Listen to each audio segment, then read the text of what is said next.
Hello and welcome to the Yu-Gi-Oh! Update. I'm your host, Craig Fee, and I hope you enjoyed some great deals on this Black Friday and Cyber Monday.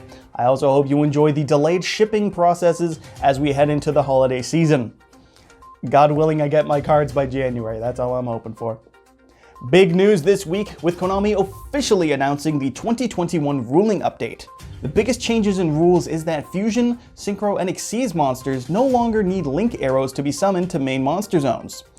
Yes, that's right, the TCG has announced the April 2020 Master Rule revisions, or Master Rule 5, for the TCG, a year and a half after everyone started playing under it.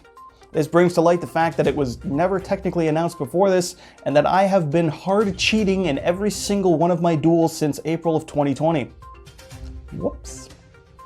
Also included were updates in regards to trigger effects and being in the area to meet their conditions, attempted summons not counting as successful summons, trap monsters not being traps and monsters at the same time, and confirming that returning to the deck no longer counts as leaving the field. If there's any confusion regarding this, don't worry, because streamer and Yugi-tuber Distant Coder has revealed we're never going to have any more confusion at tournaments moving forward. And that is just fantastic news, not at all taken out of context in any capacity. Sign-ups for the next Remote Duel YCS open this Wednesday, December the 1st, with the event taking place on the weekend of December 11th. This is the best way to play in a competitive event until next year's YCSs, and an even better way to get a sense for how great or terrible your internet connection is. Does a disconnect count as a loss? You may just find out come the weekend of the 11th. More news about upcoming sets, starting first with Brothers of Legend, set to drop this week.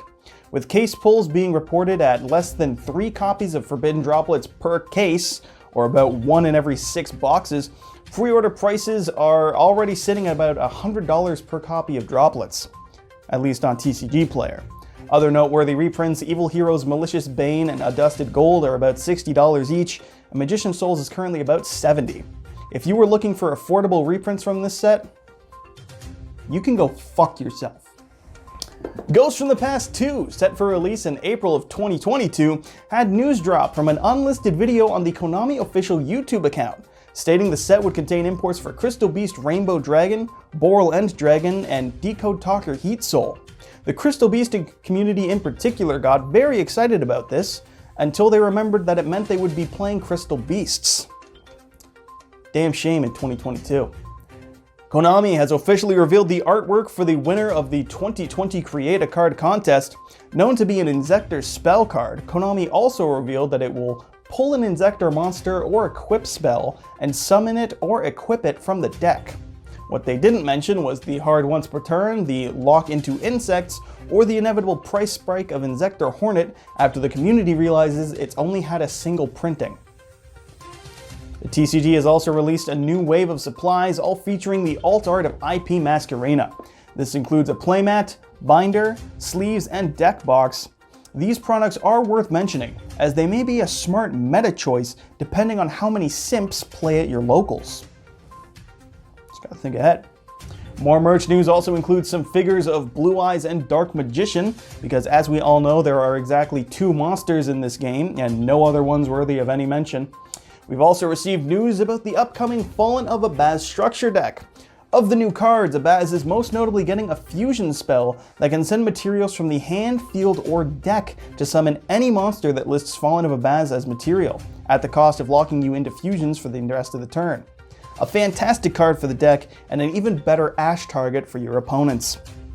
Also revealed about the deck, the OCG version will contain reprints of Ice Dragon's Prison, Called by the Grave, Pot of Extravagance, and Dark Ruler No More.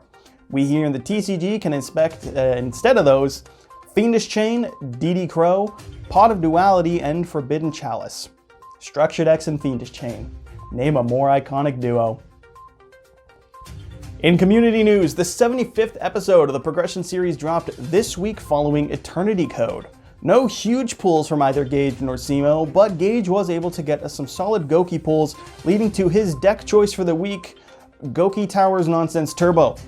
Simo opted to play Dino Mist with a Absent Masterpiece, not because he didn't play it, it just didn't show up, thank God, and neither went in on Orchest, presumably because they wanted this week's episode to be different from the last 3.